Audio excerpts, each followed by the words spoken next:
Hey guys, how you doing today? This is the $100 million podcast. Our $100 million guest today is Toby. We're super excited to hear about Toby's story, his companies, his business, what he's doing, and where he's going. Toby, how you doing today? I'm doing great, John. How are you doing? Super good, super good. We like to we'll just go right into it. We like starting at the beginning. Kind of tell us about how you grew up and how that kind of formed you into the business mind that you have today. Yeah, it's an interesting journey for sure. I grew up in New Orleans, Louisiana, so not a hub of entrepreneurship for sure. It's kind of a funny place, very much like a uh, sort of make your own person kind of place. We moved to St. Louis when I was a kid because of Hurricane Katrina, and then from there I sort of went into academics. So I went into Vanderbilt where I studied healthcare economics, which is a really interesting field if you want to learn about how something really doesn't work, which kind of inspired me to go try to fix it. And so I went to one of the companies that does health insurance, Centene. They do mostly Medicare and Medicaid. And then I kind of figured from there I would be able to do something about it, but you can't really from inside the corporate shell. So went over to medicine to um, start making a real difference on the ground. And from there, it was also clear that you're sort of still within the confines. So I broke out into the healthcare innovation space and started building my own companies and starting my own things to try to fix the system. Awesome. And give us an elevator pitch of kind of what you're doing now. A quick little There's one so many minute things that elevator. I'm doing now, but the elevator pitch I think for the main thing is we've figured out a little bit of how to treat certain diseases that otherwise can't be treated. You know, there's sometimes where a disease happens because of an error in the genetic code, or there's some process going on that you need to stop. Turns out there's a whole category of diseases that are actually just the interaction of a cell with its environment. And so we've figured out how to modulate that, how to fix that. And so hopefully we've figured out a way to cure some more of the chronic diseases. That's super cool. And I'll have you take off the humbleness a little more. Go ahead and sell us on who you are, why we should be listening to you. Tell us a little bit about your authority.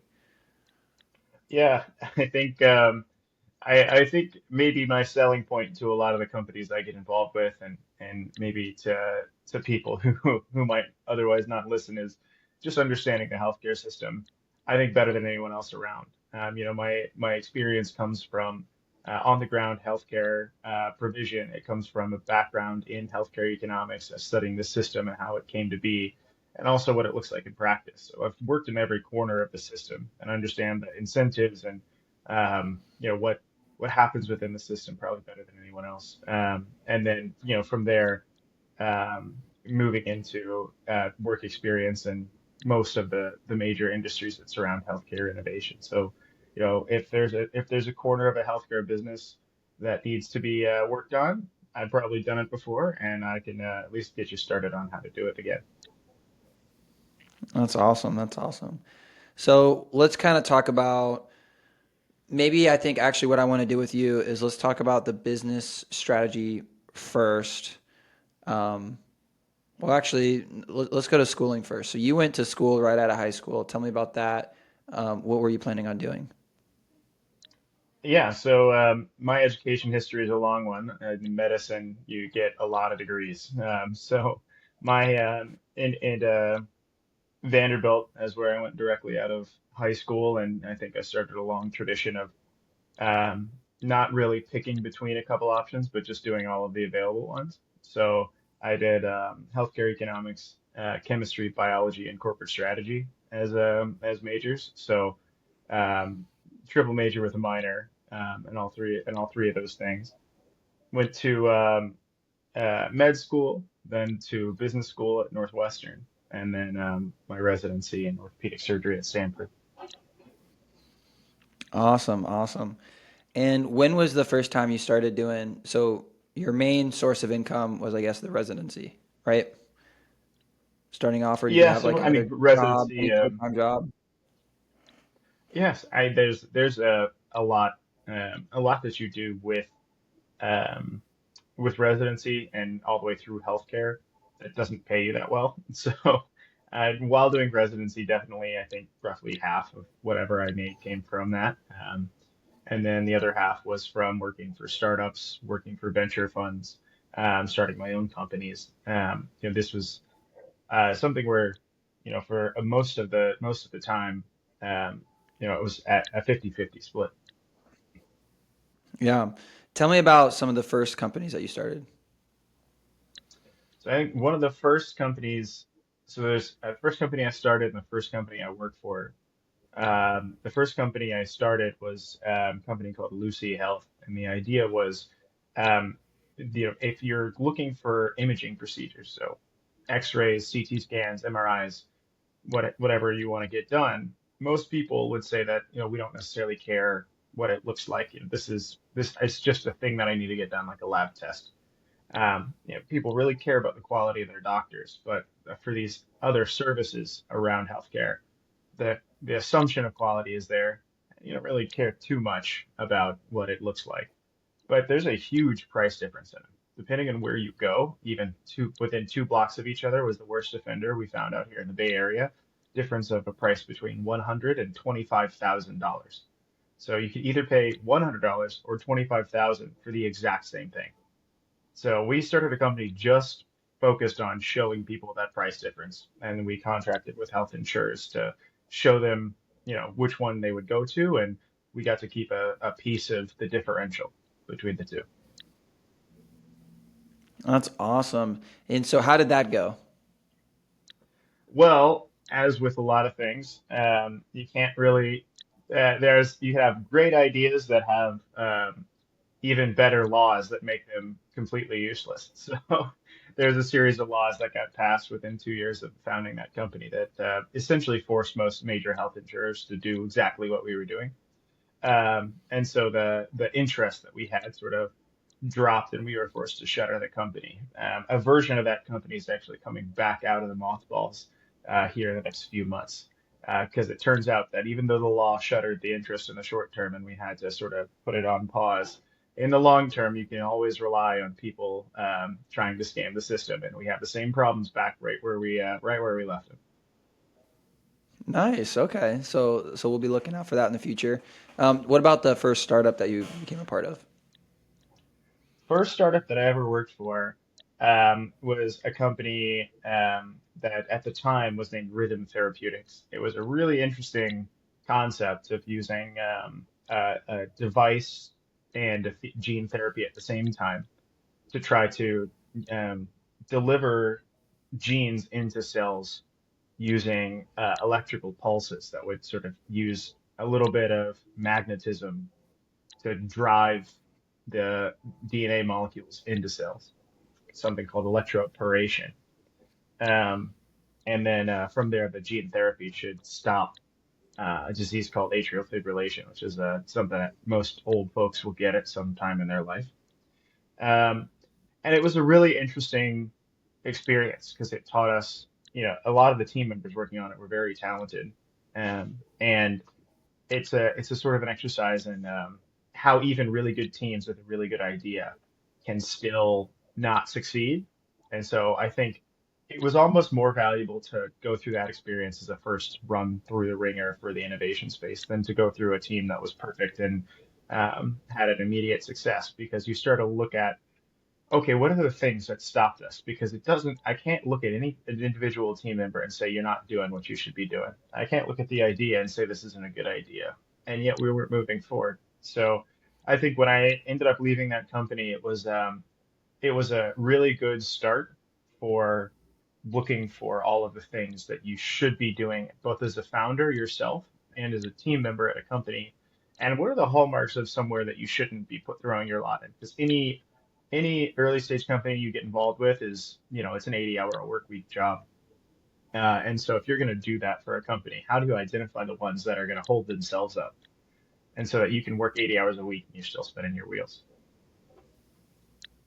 Right. What was one of the things that you found? Like, why did it not work out for you? Was you think it was a Yeah. business thing? You said it was a good product, and if there was a good audience that would purchase that product, I mean, Yeah, this is specific to the biotech industry, so I don't know how extrapolatable it is to everybody else. But if you're a scientist or you're a doctor and you're getting involved in a business, and there's a couple common versions of it. There's either the business guy who went out and found an asset and they're trying to push it forwards, or there's more commonly the physician scientist or scientist that has an idea that they've been working on for years, and they're trying to turn that idea into a company, to spin it out into a company. And there's a lot of really good success stories around that. But the process of proving to your fellow academics that something works and the process of commercializing it so that you can turn it into a business don't really look the same. In fact, a lot of times they're at odds. So if you're entering a company that's run by academics, then one of the critical components is that they know the difference between proving something enough so that it can be published in a journal and knowing their own endpoints so that they can move forward in commercialization. Where you get hung up in that is a lot of these academic types will essentially meet what they need to do to move forwards, but then spend a lot of time really thoroughly proving the background information and going above and beyond, pushing what's 95% complete to 97% complete with a great deal of time, money, and effort when 95 is what you needed to progress to the next step. So I would say look out for the academic attitude in a business setting. Interesting. So you're saying that the funds were maybe the funds in the business were put towards more proving it versus that those funds should have been put towards like ad spend or marketing or something. Yeah, I mean you hear this from like great CEOs all the time is, move fast, break things. Um, and iterate, iterate, iterate. So you have to get something out because if you spend too much time at the development phase, you'll never get the chance to show people what you're working on. And then at a certain point, when you go to investors, they see a stalled business because you've been at the same stage for forever.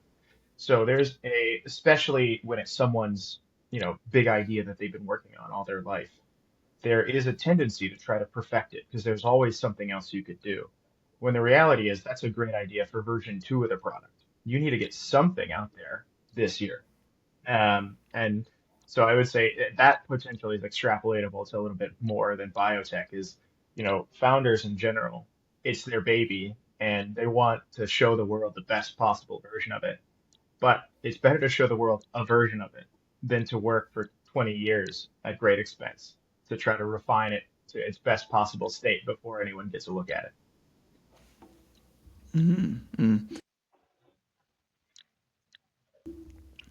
Man, yeah.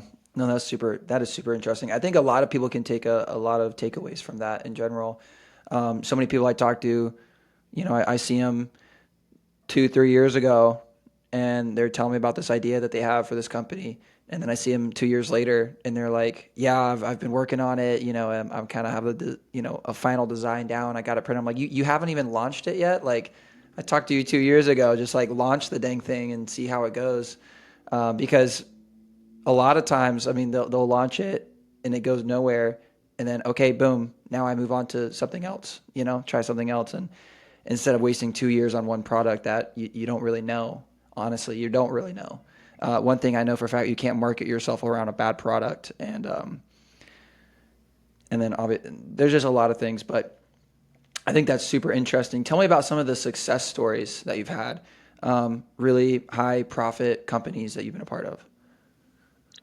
Yeah, that's also those are more fun for sure. So I think there's a few rocket ships I've been lucky to be a part of the early stage. One is the one I'm still working on, which we should have um, our big commercial launch coming up. So if you see anything containing Neo Helix on the shelves, that's us.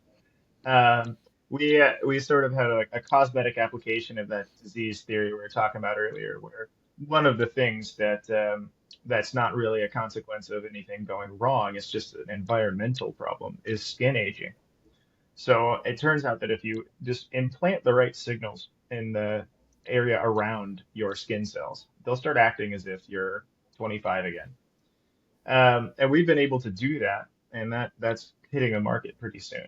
This company has been a refreshing place to work because we do a lot more commercialization. There's an understanding of sort of the opposite of what we were just discussing, where we know something, sometimes there's more that we need to do to prove beyond a shadow of a doubt what we're doing is what we think we're doing.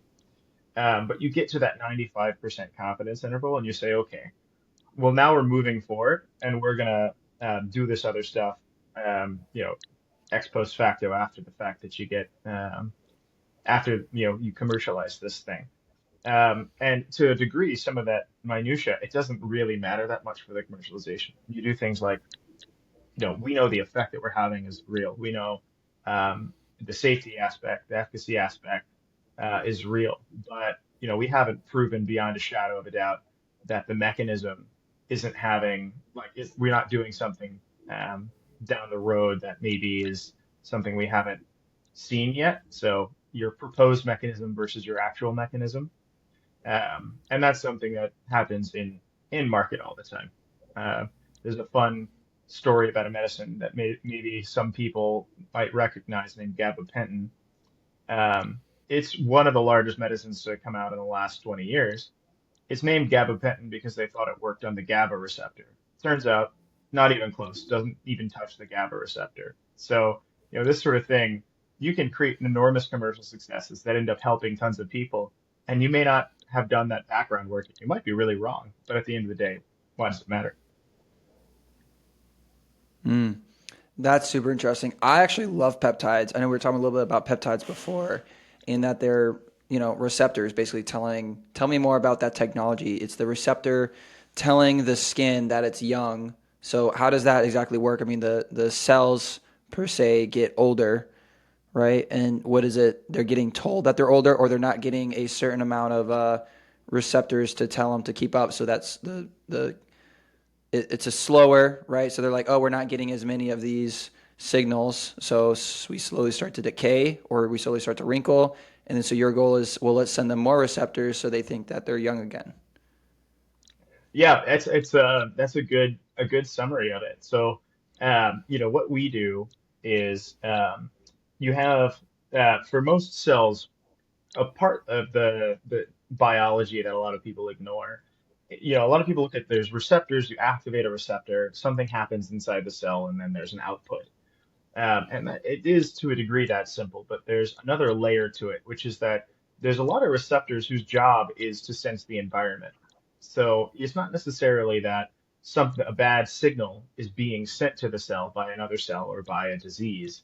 It's just that certain signals that are in the environment that tell the cell it's in a healthy environment and to act normally start going away with age through things like UV damage, chemical damage to the skin, through normal aging, where things that are normally in the environment that the cell reaches out and grabs onto and that activates something inside the cell go away. So you can imagine it's like being on a climbing wall and people slowly start removing handholds. Well, eventually you're just going to get stuck. You can't reach out and grab anything. And that's what happens to a lot of the cells in your skin. So they end up curling up into a ball and not really doing anything. They don't produce collagen, which ends up giving you a lot of wrinkles. So if you add those handholds back into the environment, then you can reach out and start grabbing something. The cell starts acting as if it normally would. And so we did an experiment to test that theory. We started putting it back in the environment. We put a cell in an environment where it didn't have any handholds, and then a cell in an environment where it didn't, and then we added it back. And we saw spontaneous recovery. So it started acting as if it was in a normal environment again. And that was what kicked off the entire enterprise. From there, we were like, okay, we might be onto something. The more we tested it, the more we found that, these conditions exist in a lot of places. A lot of the things that might be normally hard to treat seems to be this sort of thing where you have an environment that got damaged somehow, and it's sort of barraging the cell with negative signals, telling it to do something you don't want to do. And in order to change what it's doing, you have to change the signals in the environment. The way we describe it is often if you're stuck at a red light and stuck in traffic, would you rather have the light turn green or put your foot on the gas pedal? One of those two things is not going to work because there's a car in front of you that's still stopped. So we change the street light.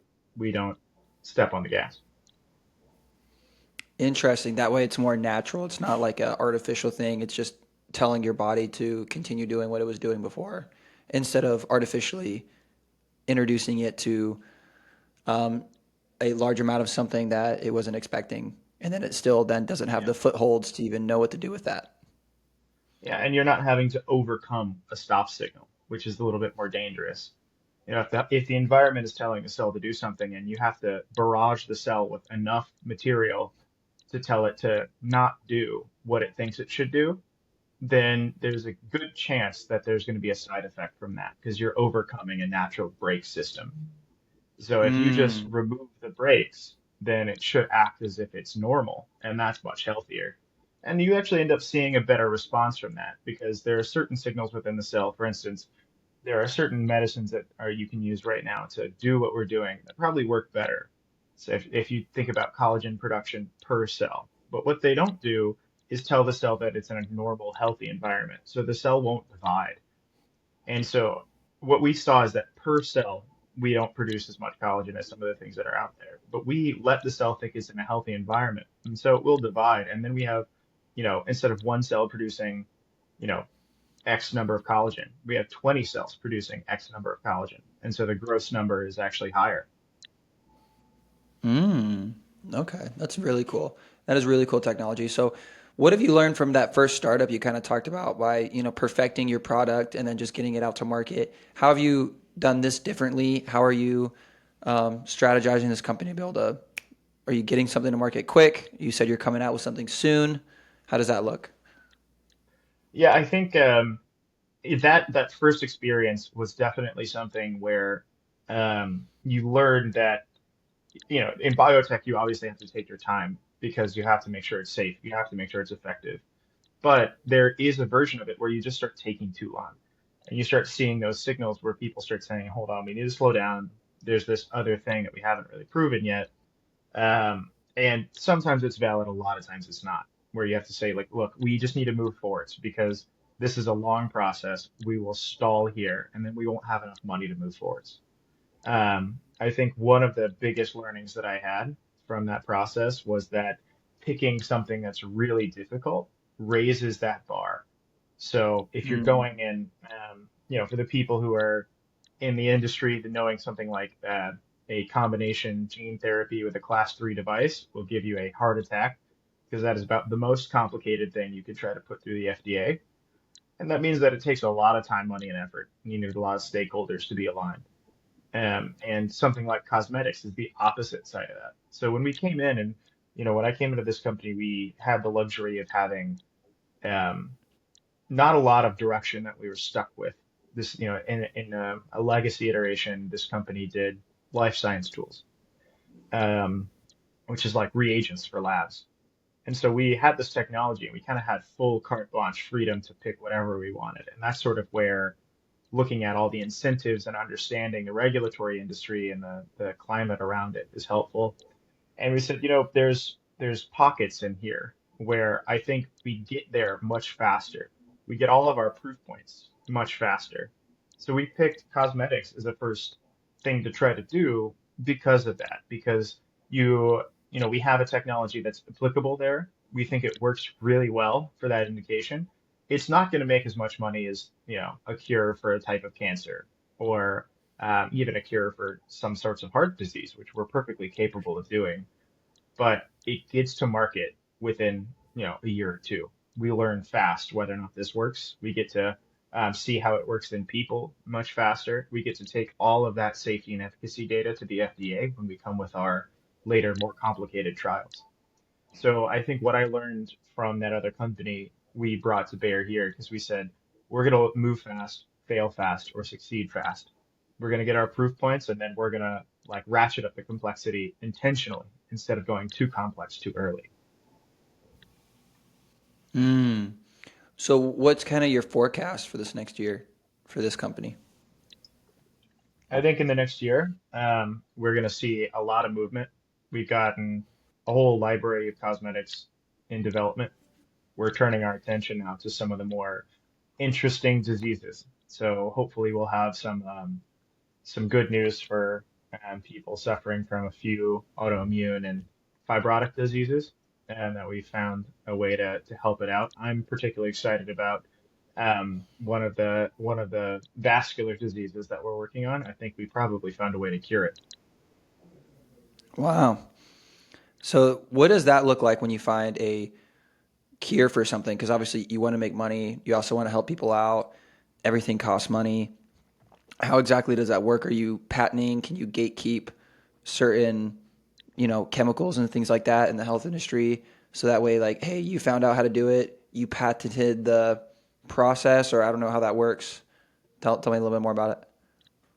Yeah, so that's another. The IP situation in biotech is an interesting category all of its own.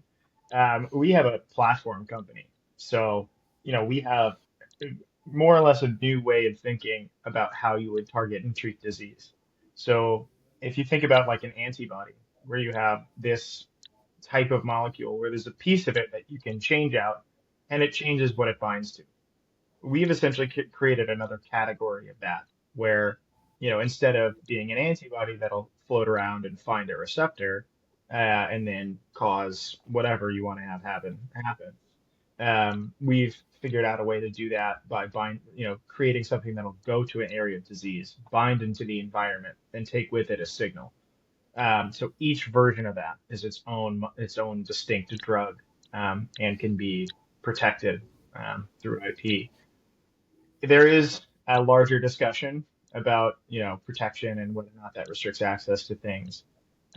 We do have a free market for these developments, and so in order to get the type of funding you need, you have to protect these things and you have to project large income from them. Otherwise, no one gives you enough money to get it through the market.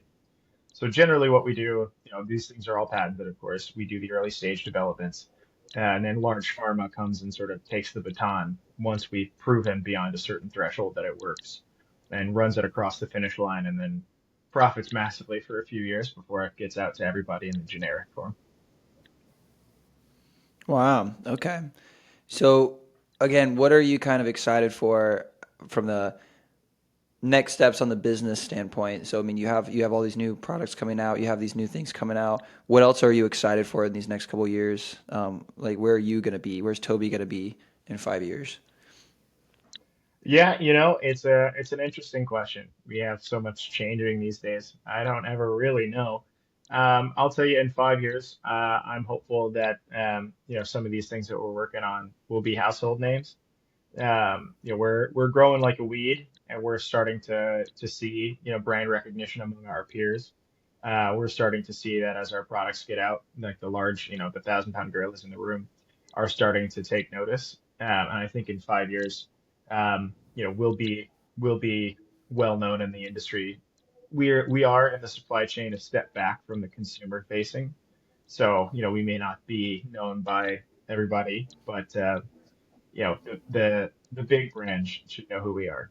Um, I think for me personally, my hope is to start moving a few of these things forward, to a point where we're starting to see exits on the horizon. I think for that one in particular, that we're gonna see that happen within 5 years and move on to the next big thing. Awesome, awesome. Tell me some golden business nuggets that you wish you would have kind of learned more. Some more things you wish you would have known starting your first company. Yeah, I think there's definitely some things that as a young business person you don't keep in mind that often. Um, there's one thing in particular for a couple of companies I advise. I feel like I have to say it like a broken record. It's better to be credible than incredible.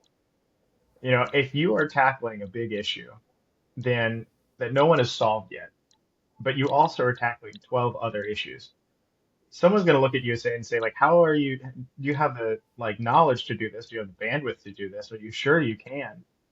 And they might not believe in your ability to execute on 12 things at once. So you have to be focused. Even if you can, you have to pick a niche, focus, win, and then expand.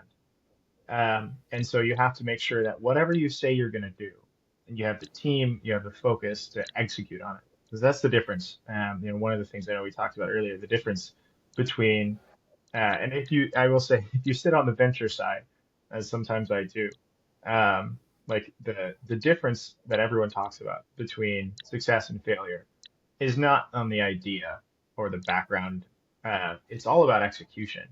And that's why they talk about people so often, is because it's the teams that make a difference. And executing on an idea is worth 10 times what the value of any idea is.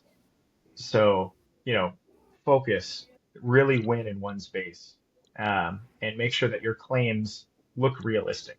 Because you might be able to change the world, but if no one believes you can do it, you're not going to get in the front door. Hmm. Man, that's good. What about funding? I'm sure you have lots of experience with getting big funding for long periods of time. How does that look for you and your niche? Yeah, funding is always a problem. I mean, I don't care who you are, what business you're in. Usually there's a gulf between I have a great idea and I can hire a team to help me.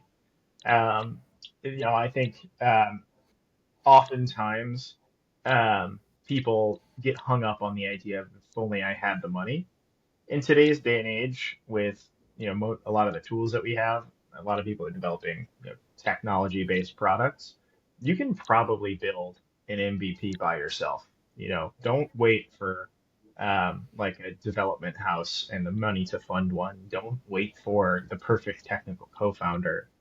Go experiment with Firebase or Claude and try to build something yourself.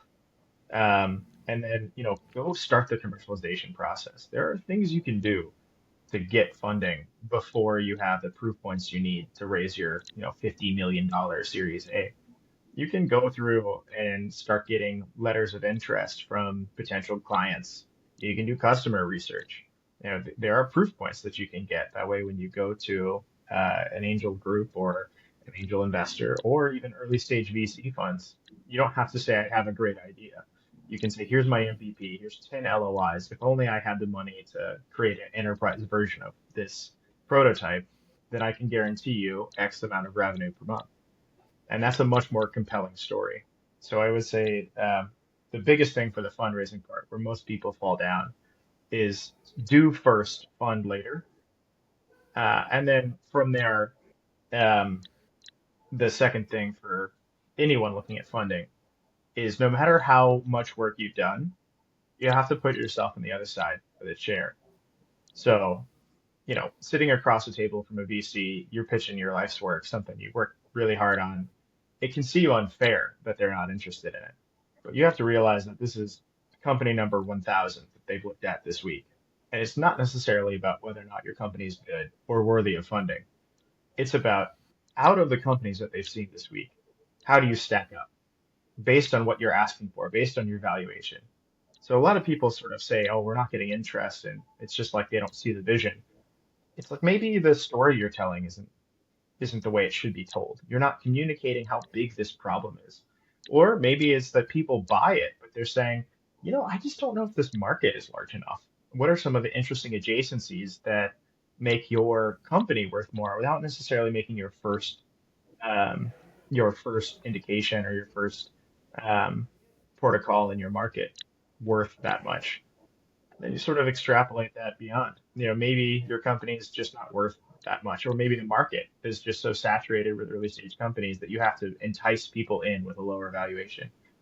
And there's a lot of troubleshooting that people can do. Mm, mm. I love that. Give me some more tidbits on just business in general, some things that you wish you would have known. Yeah. Um, I mean, there's a lot I think you learn as a business person going through building companies, whether it's, my specialty is really 0 to 1, taking something from ideation or just like ludicrously early stage, maybe taking a pivot and moving to a fundable business.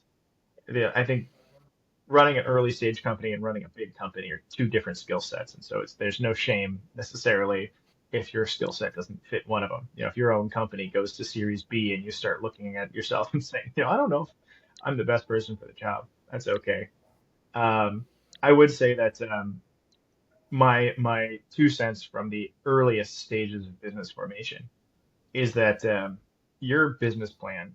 your monetization scheme, your value proposition are the things that help you win in the first instance. Your first iteration, your first market information isn't necessarily your first product release. It's your first pitch.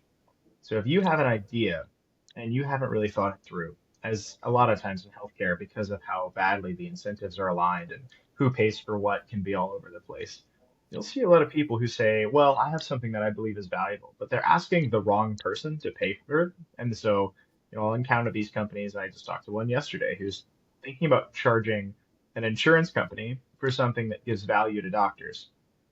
The God's honest truth is the insurance companies could care less about have the quality of life of doctors. They all want to save money. They want people see less doctors.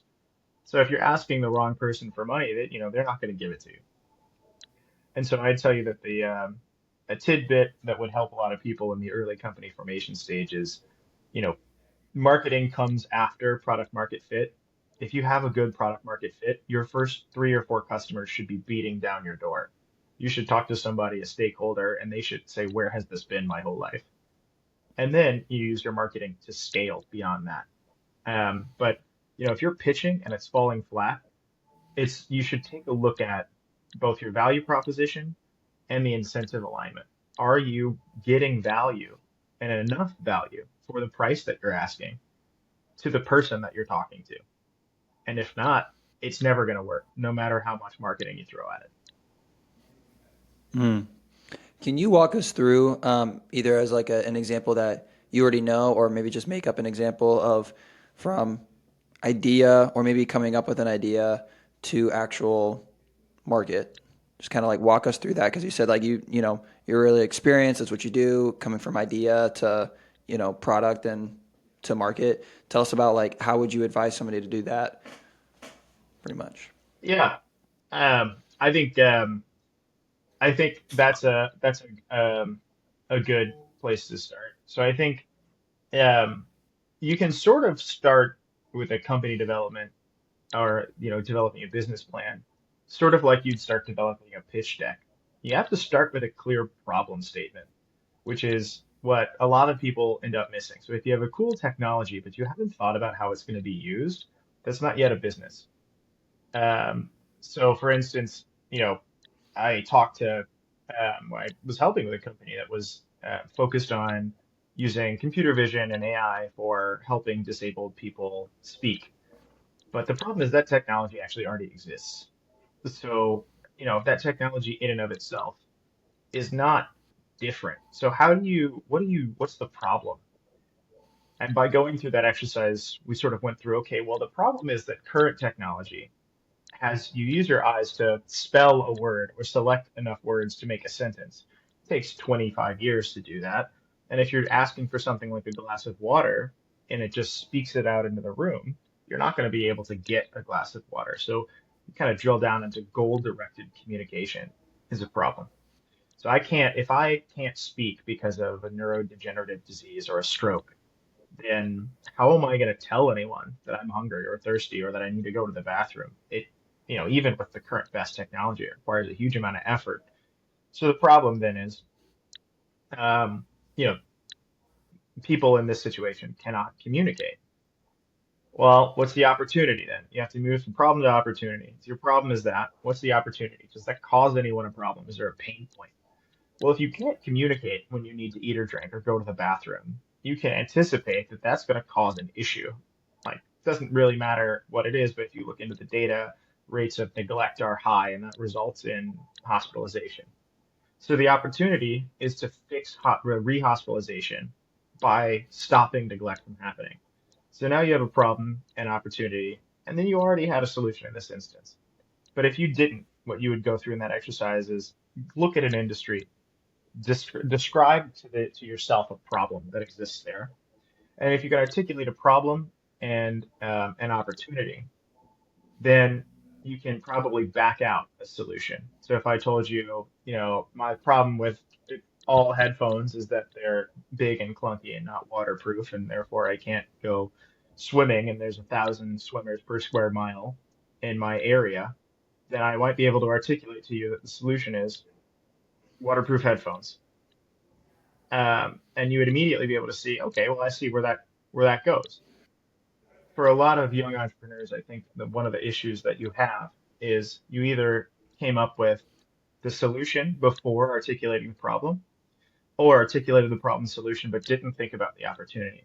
So you have to get those pieces in alignment so that that you have a problem that you're solving, that the problem matters to somebody, and that somebody is hurting or would pay for a solution of the problem. And then you move forward from there. And usually what happens afterwards, if you've done those things, is that you can think about, well, how am I charging people for this? We see in healthcare, a lot of people say, well, insurance will pay for it. Well, so you got to look at and say, is insurance getting any value out of this? Or is it someone else who's getting value out of it? And, does our business model need us to make more than a few dollars per member per month? Or do I need to sell each of these units for $5,000, in which case insurance is not going to pay for it?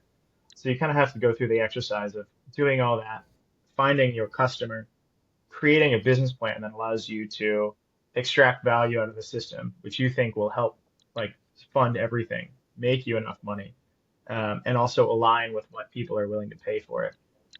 And then you've got a business. Mm. Mm. Um, that's awesome. Tell me about some education. How do you educate yourself with all these things? I know you went to business school, but I'm sure there's a lot of things that business school didn't teach you. How do you kind of trial and error? Do you have certain books that you like, podcasts, mentors that kind of help teach you? Yeah, I think in my instance, I loved this sector from the start. So I got a degree that was in healthcare economics. I worked for the one of the major payers. I worked as a doctor. I worked for a bunch of different healthcare focused companies. So it was really in that area, and a lot of what I ended up learning was trial and error. I would say that, for anyone who wants to get into a business, there's um, a lot of points of failure that you can anticipate. There's a lot of things that you can do really well. There are things like venture fellowships that you can do to look at how you will be perceived by venture capital when you go to ask them for money. And the truth of it is, you should be talking to people. If you are trying to start a business that is focused on florists, and you've never talked to a florist, you need to fix that problem. You should be, understand the people who you're asking to participate in your business. Um, there is an interesting guy. Um, so one of my biggest mentors in strategy was a guy named Jeroen Swinkels, who was a professor at business school. It's a funny name. And he is a funny guy because he'd come in big booming voice and sort of talk about why Disney didn't choose to put their entire library on Netflix and things like cases of that sort where there's not really, you can pull some of them off HBS and things like that, but it's not really a business school exercise necessarily that you need to do yourself. But you need to the takeaway is always incentive alignment. You have to understand what you're doing and why. A lot of the small choices that you make will have bigger impacts. And every piece of a puzzle that you put into place, you're sort of constructing a slide. And you want the slide to make it really easy to write down. And if you identify bumps along the way, you're going to start to find why someone is choosing not to go down your slide.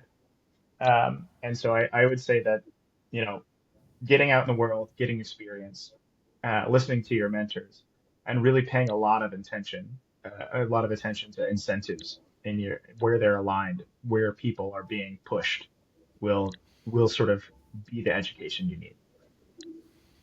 Mm, I love that. I love that. Tell me about some quotes that you like.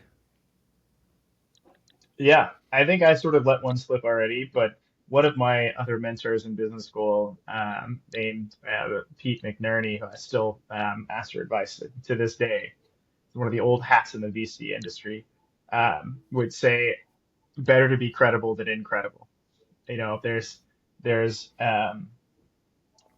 a lot of ways that you can describe to someone a miraculous solution, and they just won't believe you.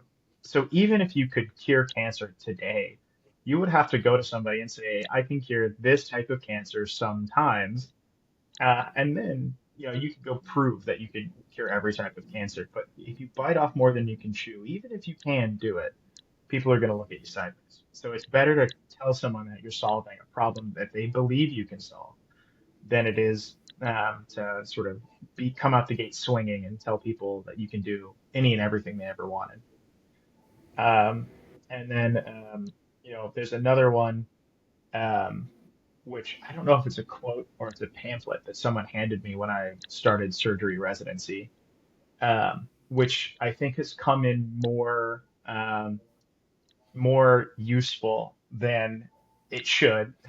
But it's a pamphlet that was originally written, I want to say by the NOA, the National Oceanographic Administration, maybe like one of the diving institutes, but it's entitled How to Swim with Sharks.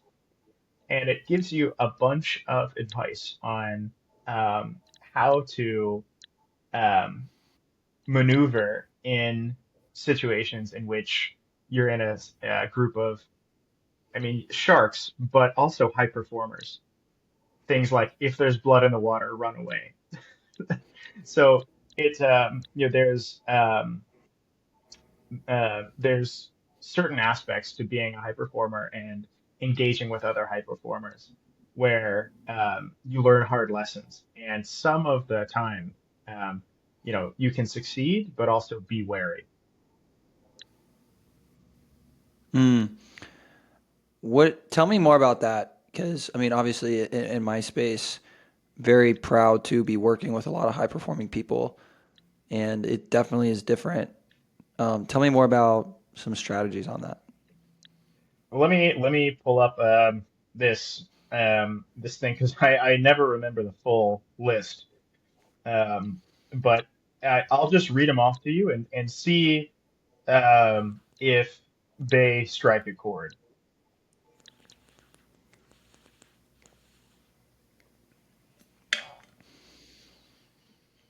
So rule number one, assume all unidentified fish are sharks. Rule number two, do not bleed. Rule number three, counter any aggression promptly. Rule number four, get out of the water if someone is bleeding. Rule number five, use anticipatory retaliation. Rule number six, disorganized or organized attack. That's not necessarily a rule. Um, and that's all of them. As an entrepreneur yourself, does any of that sound like running a business or working with high functioning people, executives that are, very driven themselves or anything like that? It does, and some of that, which is funny, the 48 Laws of Power, which is like honestly a scary book, to be honest. Really good, but super manipulative. But I mean, that's kind of it is how it is with working with high performers is being unfortunately very self conscious of what's going on. If there's blood in the water, move out. Making sure I mean, the deorganized, any organized attack. Man, that's true, and everything's so slick, especially with really smart people. Things can be slick and slidey, and I think that's good to think about. But then also a good thing to just be like, assume everybody's a shark, but then also assume the best out of everybody. Going around and being like, oh, everybody's out to get me, um, would be no. But like the shark isn't like a good person and just a high performer in general. Just assume everybody's a high performer. I like that, and There's try to bring a out the lot of best these out of things where it's everybody, like, but careful. you don't necessarily have to like assume that everyone's out to get you, but when you're contracting, take a look at some of the clauses in the contract. You'll inevitably see something where you're like, I don't think we're gonna run into this, but like this could screw me over. And a lot of times you'll end up being like, I could have stopped. Like I don't think this would have stopped this deal from going through, but now I'm getting screwed over because of a clause that I saw coming.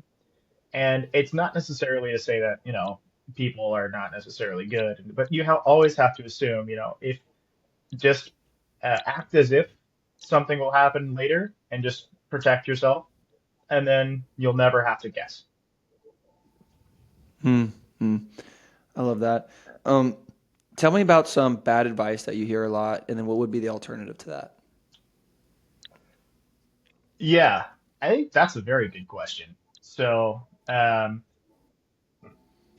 think bad advice that I hear somewhat frequently from people is to go,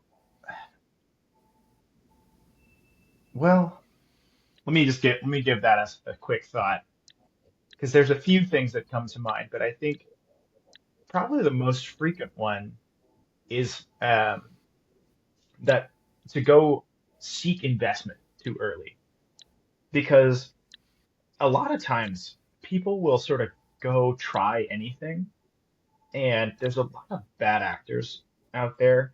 Um, if you're an early stage company trying to raise funds, you'll spend a lot of time trying to get to VCs and angel groups, but you'll also be approached by crowdfunders and by investment banks who, they'll take a portion of the raise, they'll charge you something up front, and people will end up giving up a lot of their company.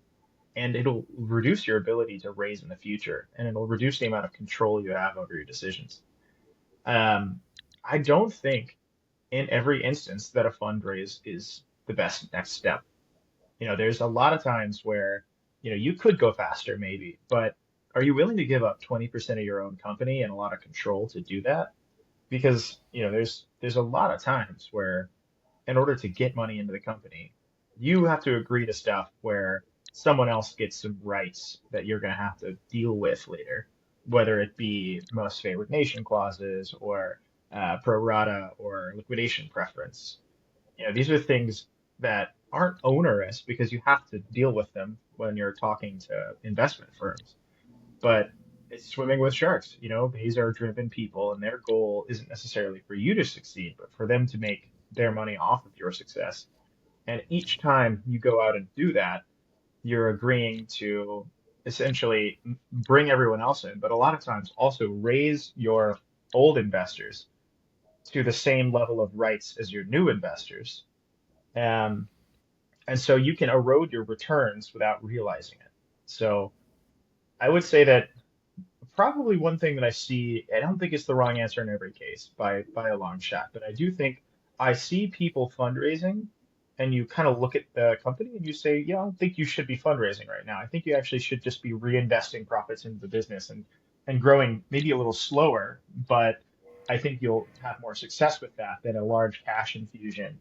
Um, and then the other thing that I see a lot of founders do without necessarily um, without necessarily being told by anyone, but a lot of them say, I'm going to use half of this raise for a sales team. And I would say that in an early stage, you are the sales team. Everyone on the team is the sales team. You don't need, 20 people working on sales, 5 people working on operations. And when you're first commercializing, you should just be hitting trade shows as the CEO and as the operating team. And then, your sales teams and your marketing teams come later. It's necessary. You need to do it. But in the early stage, it should be more about operations. Mm, I love that. I love that. All right, tell me if you could write a book, and this is the only book that a entrepreneur could get, right? It's the book of Dr. Toby, and I'm handing it to you, and this is the only book. It's going to have ideas, marketing, fundraising, strategies, all types of things. Tell me what the chapters would be and what each of them would be called, and then the conclusion of your book. And this is the only book that that person could get. Kind of what would you put in there?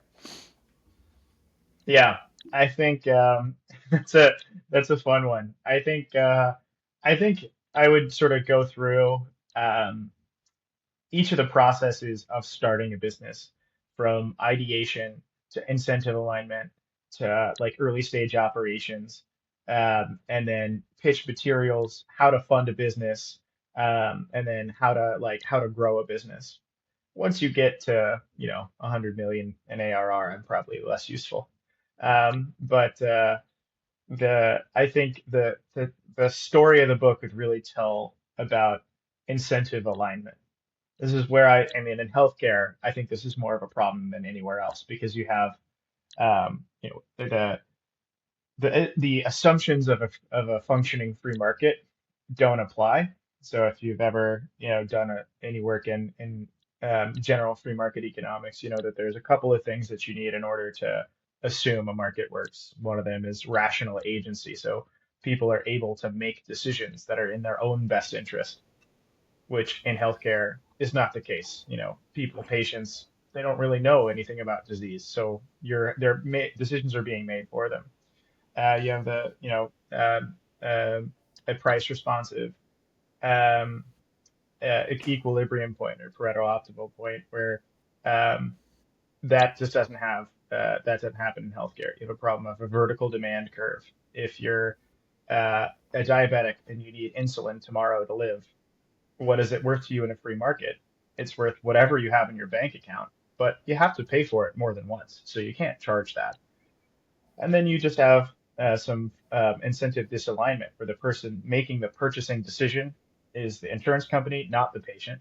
The person, um, oh, sorry, I misspoke there. This is the doctor, not the patient. The person paying is the insurance, not the patient. The person getting the benefit is the patient, not the doctor or the insurance company. So you have these situations in which a product that should accrue benefit, you clearly helps the system, isn't necessarily aligned at all. And I think a lot of industries, you have some semblance of this. It may be the worst in healthcare, but a lot of the secret of finding a good business is looking at everyone that's going to be in your value chain, looking at who you get value for, and then working backwards in terms of how to make your business function correctly. I think the whole exercise of the book would just be going through looking at how do you describe that, how do you find that, and how do you create a business that respects it. That's awesome. That's awesome.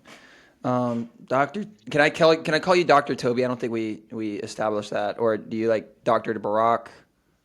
No, I whatever guess whatever works, Dr. Toby's fine. Doctor Toby. I feel like if I ever became a doctor, I would want to be called doctor on every, call me doctor. So, Doctor Toby, such a pleasure. Doctor Toby, thank you so much for coming on. This has been the $100 million podcast. Our $100 million guest today is Doctor Toby, dropping some really, really good business golden nuggets.